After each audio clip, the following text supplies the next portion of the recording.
Oi pessoal, sejam muito bem-vindos ao canal do Mobilete Pictures. Eu sou Marcelo Mobilete, já de roupinha de São João, como a Zerineide falou, para apresentar mais um programa de dicas para vocês.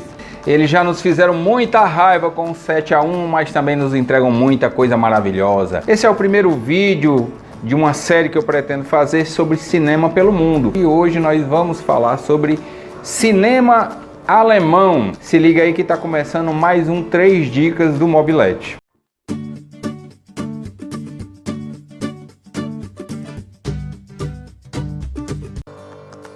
O filme A Vida dos Outros, de 2006, narra a história do agente da Stasi, que é a polícia secreta da antiga República Democrática Alemã, que é designado para investigar, para acompanhar, fazer escutas de um casal muito influente na Alemanha Oriental. Ele, um diretor conhecido, ela, uma atriz, e que eram suspeitos pela polícia e pela política do regime, que estariam de alguma forma envolvidos com atividades de espionagem. O paradoxo desse filme é que o agente que faz a escuta e que acompanha o dramaturgo, ele é tipo a estrela do regime, ele se orgulha dos seus métodos, é o agente mais eficiente, e é justamente nesse processo de observar a vida dos outros que Drehmann vai se transformando.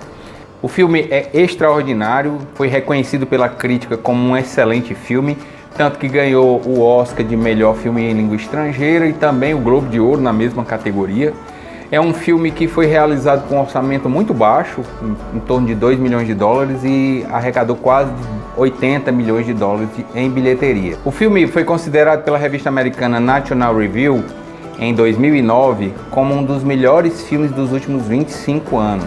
Tanto que o diretor Sydney Pollack considerou a hipótese de fazer um remake americano da história. É impressionante que esse filme tenha feito sucesso na Alemanha, porque durante muito tempo a experiência totalitária da Alemanha, da antiga Alemanha Oriental, era meio que um tabu na Alemanha unificada.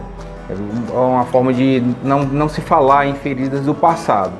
Mas o filme aborda a questão com muita sutileza, e o tema central, embora passe pela questão do controle estatal da vida dos cidadãos, ele não é o foco central. O foco central realmente é a relação virtual que se estabelece entre o investigador e o investigado, com reflexos na vida de ambos.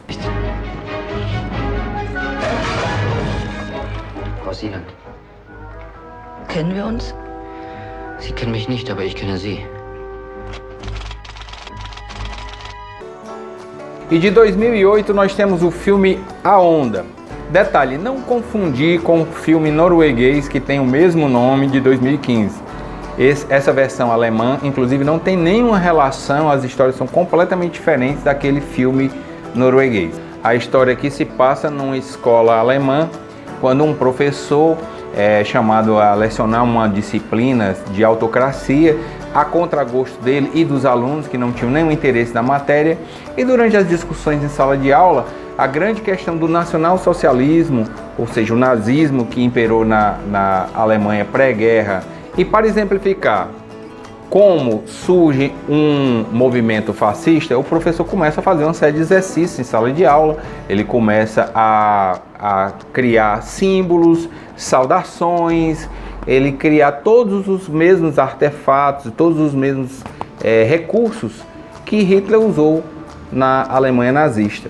E aos poucos aquilo ali vai mexendo com os alunos, até que a coisa meio que sai do controle do professor. O filme, na verdade, é um remake de um filme com a mesma temática, de 81, e que mostra que, independentemente da época, a história pode se repetir.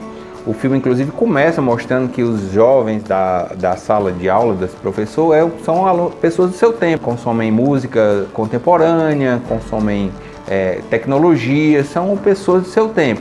E, no entanto, aquelas ideias que levaram ao nazismo na Alemanha, elas cumprem de novo o papel de levar esse grupo de alunos à era dos extremos. Esse filme tem um paralelo muito interessante com o chamado experimento da Califórnia, quando um professor em Palo Alto, cidade californiana dos Estados Unidos, ainda na década de 60, resolve fazer uma experiência com seus alunos, criando o ambiente fascista que levou em conta e lançou mão de todos os artifícios. Saudações, uniforme. Em poucos dias a coisa parece que sai do controle do professor, os alunos começam a expressar um comportamento autoritário, inclusive denunciando uns aos outros por suposta violação dos postulados, né, que ele estabeleceu em sala de aula. E ele resolve encerrar o experimento e ao final mostra para eles que exatamente o que estava acontecendo com eles foi o que aconteceu na Alemanha nazista.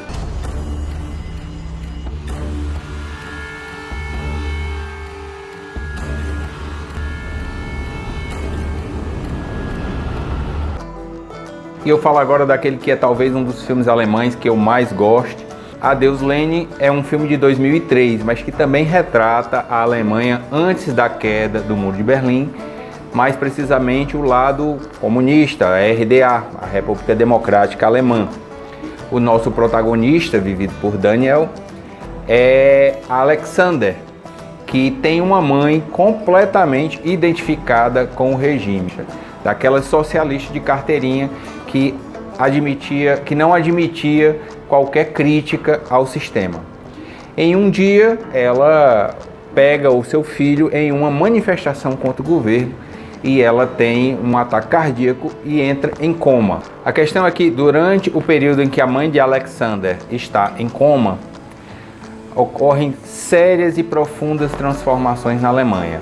O Muro de Berlim cai, a Alemanha se reunifica e ela permanece no hospital inconsciente de toda essa mudança.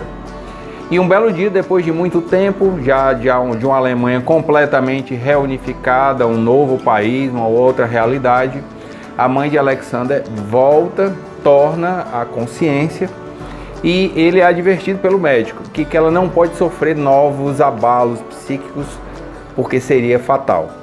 Inicia-se ali uma epopeia do filho tentando poupar a mãe do inevitável destino que ganhou o país. Ele simplesmente omite para sua mãe que a Alemanha comunista já não existia mais. E a partir daí ele vai fazer de tudo para convencer a sua mãe que a Alemanha Oriental ainda existe, que o comunismo segue forte no mundo e que os postulados em que ela tanto acredita continuam de pé. E o esforço que ele faz para isso é o grande barato do filme. O filme é divertidíssimo, muito bem feito e foi muito bem recebido pela crítica, ganhou diversos prêmios na Europa, prêmio de melhor filme europeu, prêmio de melhor direção, prêmio de melhor ator para o Daniel Brühl e enfim, é uma diversão garantida com um final extremamente tocante e emocionante. Was ist denn das?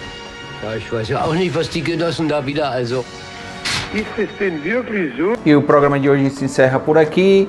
Eu vou agradecendo a sua companhia. Por favor, deixe seu like ou seu dislike, compartilhe com seus amigos e escreva aqui nos comentários qual o filme que ficou faltando nessa lista que eu lhe passei agora, hein? Um abraço e até breve.